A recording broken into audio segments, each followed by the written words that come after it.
Chuck's Guitar Geekery. Today I'm going to do a follow-up on the unboxing and initial reaction video I did on this Firefly FF338. For those of you who don't know, this guitar retails for about $140 new on Amazon.com, and really they're not in stock very often, and when they are in stock they get sold out very quickly. You kind of have to keep an eye out, and when you see them you jump on them. The initial reaction video I did, I just pulled it out of the box, tuned it up best I could, and didn't make any adjustments, played it as it came. And honestly, it needed adjustments, so. It's now been a month that I've had this guitar, and I've had to do really a lot of adjustments to it, and that seems to be the case with pretty much all of them.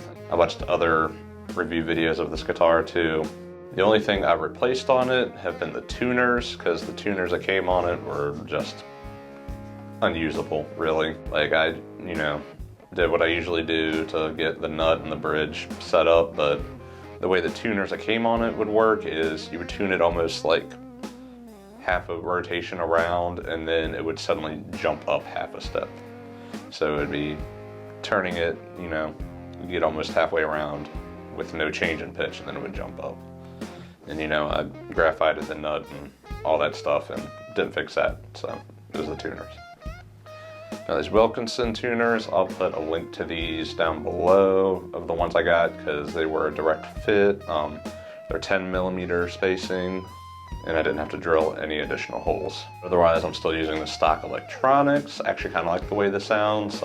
And I kind of wanted to sit with this guitar for a while and get it adjusted as best I could before giving it a thorough review. As far as fit and finish, the only real blemishes I could find on it are the binding in the F-holes is pretty sloppily done, but otherwise the finish is great. I've played one gig with it and the sparkle looks nice under the lights, which I will say at the gig, it was a 4-hour gig, top 40 classic rock cover thing, and this guitar would not stay in tune. Like I felt like I had to stop halfway in between each song and retune it. I'd get a nice little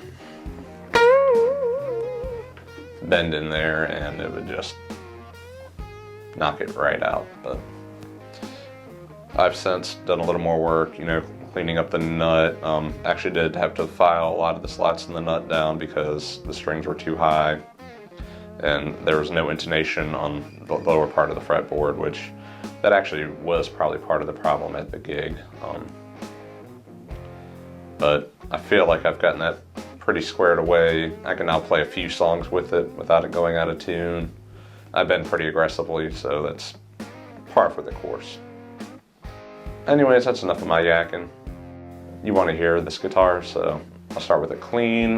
Today I'm using a Mesa Boogie Studio 22 caliber plus amp, but I have the direct out of that going to an impulse response of a 412 vintage 30 loaded cabinet with an SM57 mic. So let's get some sounds out of it.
Nothing like an excessive amount of gain to cover up some slappiness there. So I tried to let some notes ring out there, give you more an idea of what this guitar sounds like, not what I sound like playing it. But, you know, having real life experience with this guitar in a gigging situation, being a semi-hollow body, it did feedback excessively. I was playing pretty high gain at the show, but it was only through a 5-watt amp. I was playing a Epiphone Valve Jr. amp there with a pedal board. But even then, on my high gain pedal, it was just feeding back like crazy. Pretty much what I did at the gig was I had the neck pickup volume all the way down. So when I was playing, I would just kick in the bridge pickup, then immediately kick over to the neck pickup like a kill switch. Now, when I was doing more low gain sounds, it was fine, but that pedal and setup also feed, like I've had another semi-hollow body guitar that fed back the same way, so that's just par for the course with these. Overall value, bang for the buck, $140, you really can't get much better than this. Just know that you will have to put work into the guitar. It seems like kind of a crapshoot with the issues that come with it. I've seen other review videos where it was just bad and horrible what showed up, but most of them seem to be positive.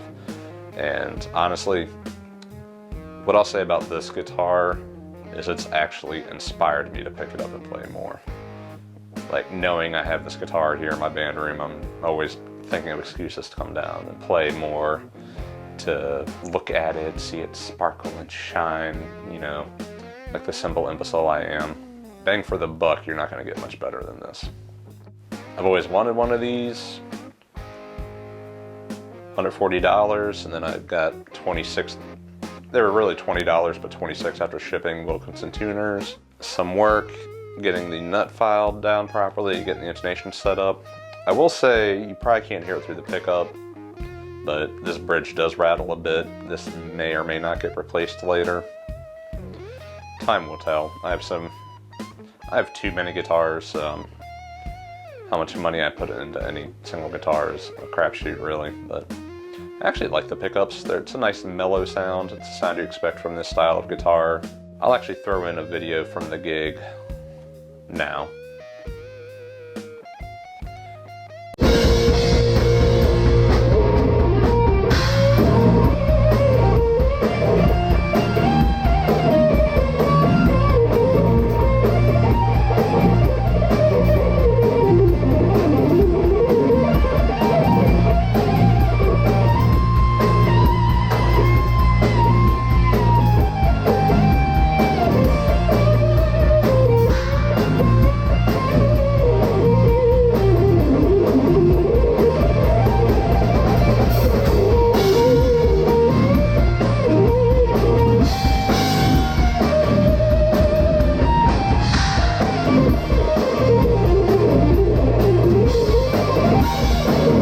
That was this guitar in a band mix. Honestly, I highly recommend it. You just have to keep your eye on Amazon when they come in stock. I think there's also a Facebook page. I'm sorry, a Facebook group. Firefly Guitar Fans, I believe it's called, where I think it's some people that work for Firefly or somehow have the inside scoop, post the schedule of when they'll have these in stock, so keep an eye out there.